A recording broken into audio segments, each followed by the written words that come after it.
Book 1. The Struggle. Forward. Many years ago, sometime after Adam and Eve were removed from the garden, God sent a group of angels to earth to minister to mankind. This was a time before the Bible, a time after God stopped walking with mankind on the earth. These angels were called the Watchers, and they possessed knowledge well beyond human comprehension.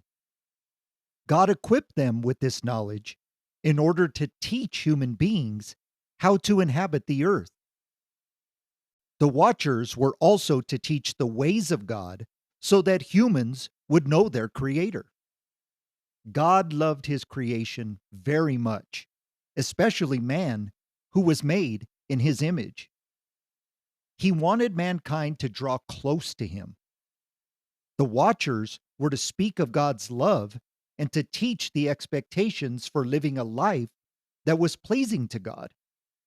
The cause of the Watchers was divine. After spending time with the humans, the Watchers began to have agendas of their own. They began to lust after human women. Choosing to rebel against God, these angelic beings began having sexual relations with the women of earth. The original commission of the Watchers was forgotten. As humans began to spread across the land, the message of God was lost. Instead of teaching the humans how to worship the one true God, the rogue angels set themselves up as gods over mankind. The Watchers also began to reproduce.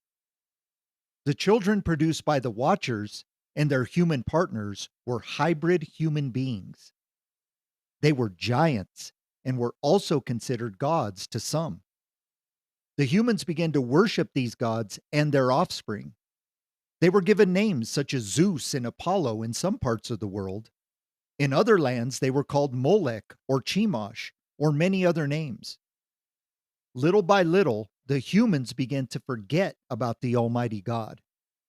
Each region had its own gods, and the humans worshiped the gods of the region.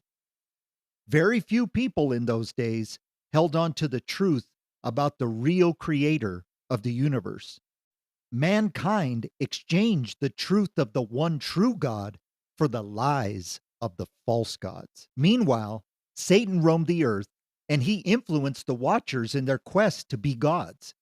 After all, that was the sin Lucifer himself committed. Since Satan's army of rogue angels were chained up in the pit, he saw this as his chance to recruit a new army. Soon, human blood was tainted by the Watchers and their hybrid offspring, the Nephalim. This troubled God immensely.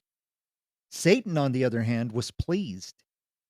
He desired to set up earth as his kingdom. While in heaven, Lucifer was commissioned to build the city of God. When Lucifer was cast out of heaven and became Satan, he still desired to have a mighty city to rule. Therefore, he influenced the Watchers to have the humans build monuments all over the earth. We see these pyramids and temple complexes all across the planet today. The worship of the false gods angered the one true God. He looked down with both sadness and fury on the state of his creation. He decided to send a great flood, a cleansing. Yet, he found favor in one upright man. God instructed this man, Noah, to build an ark. When the terrible flood arrived, God spared Noah and his family and the animals. At the conclusion of the flood, Noah and his family set out to repopulate the world. The animals did likewise. This was a new start. But what of the Watchers and their offspring? First, the Watchers sinned and were not allowed to return to the heavenly realm. They were sent to hell to wait for the day of judgment. The offspring of the Watchers, however, were not cast into hell.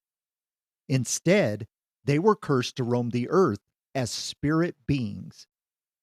They hated God for his refusal to take them into the heavenly realm.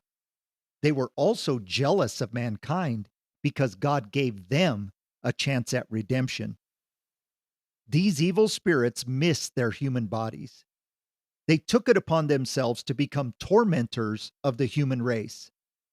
They joined Satan and his desire to destroy the lives of those created in the image of God. From that point on, the war between the God of the universe and Satan's army was fought through the pursuit of human souls. For thousands of years, these evil spirits have perfected their methods of war.